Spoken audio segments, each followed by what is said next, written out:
Hello दोस्तों, Dalip Hindi short and classes में आपका हार्दिक स्वागत है। दोस्तों, आज की डिक्टेशन दैनिक जागरण की संपादकीय डिक्टेशन है। डिक्टेशन की गति 80 शब्द प्रति मिनट होगी। डिक्टेशन स्टार्ट करते हैं 5 सेकंड बाद। नई शिक्षा नीति के 3 वर्ष। नई शिक्षा नीति के लागू होने के 3 वर्ष पूरे होने पर इसका आकलन किया जाना आवश्यक है कि शिक्षा व्यवस्था में अभी तक जो सुधार किए गए हैं वे प्रभावी सिद्ध हो रहे हैं या नहीं। यह भी देखा जाना चाहिए कि जो सुधार किए गए हैं उनसे अपेक्षित परिणाम प्राप्त हो रहे हैं या नहीं। इसी तरह इस पर भी ध्यान देने की आवश्यकता है कि देश भर के शिक्षा संस्थान नई शिक्षा नीति के प्राविधानों को गंभीरता के साथ लागू कर रहे हैं या नहीं। यह समीक्षा इसलिए की जानी चाहिए क्योंकि इससे ही नई शिक्षा नीति के उद्देश्यों को समय रहते हासिल करने में सफलता मिलेगी। इसकी अनदेखी नहीं की जानी चाहिए कि नई शिक्षा नीति बनने में अच्छा खासा समय लग गया। सरकार का यह दावा सही हो सकता है कि नई शिक्षा नीति से जुड़ी 80% अनुशंसाओं पर आगे बढ़ा गया है, लेकिन प्रश्न यह है कि क्या इन अनुशंसाओं पर सही तरह अमल भी हो पा रहा है। इससे इनकार नहीं कि कुछ बड़े और नामी शिक्षा संस्थाओं ने नई शिक्षा नीति के प्राविधानों का लागू करने में तत्परता दिखाई है, लेकिन अनेक शिक्षा संस्थान अभी भी इस मामले में सुस्त और पीछे नजर आ रहे हैं।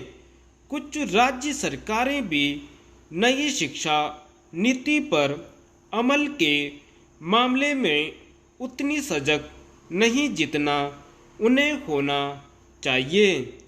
यह ठीक नहीं कि कुछ शिक्षा संस्थान और यहाँ तक कि विश्वविद्यालय भी अब भी पुराने ढर्रे पर ही चलते दिख रहे हैं।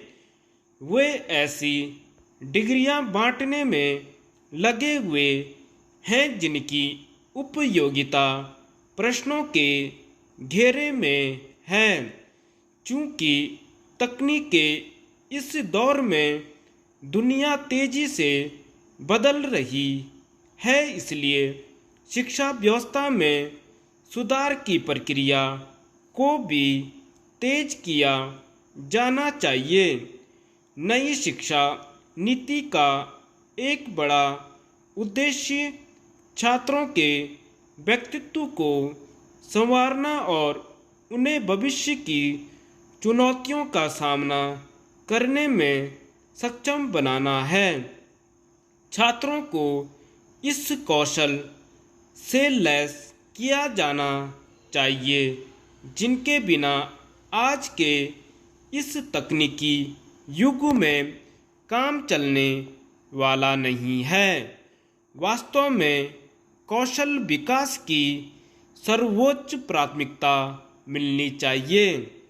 आवश्यकता केवल इसकी ही नहीं है कि पठन पाठन की गुणवत्ता को बेहतर बनाया जाए, बल्कि इसकी भी है कि शिक्षकों को इस तरह प्रशिक्षित किया जाए जिससे वे उन अपेक्षाओं पर खरे उतर सकें जो नई शिक्षा नीति के माध्यम से की गई हैं।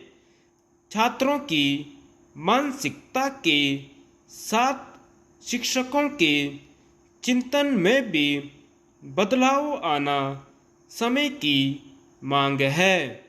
यह भी समझा जाना चाहिए कि प्राथमिक से लेकर उच्च शिक्षा व्यवस्था तमाम समस्याओं से दो चार है। आखिर देश भर के स्कूल और विश्वविद्यालय थोड़े बहुत बदलाव के साथ एक समान पाठ्यक्रम अपनाएं। इसके लिए ठोस उपाय क्यों नहीं किए जा रहे हैं?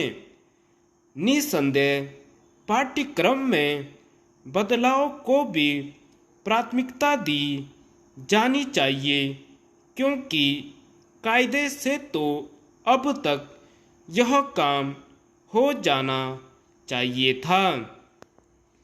धन्यवाद।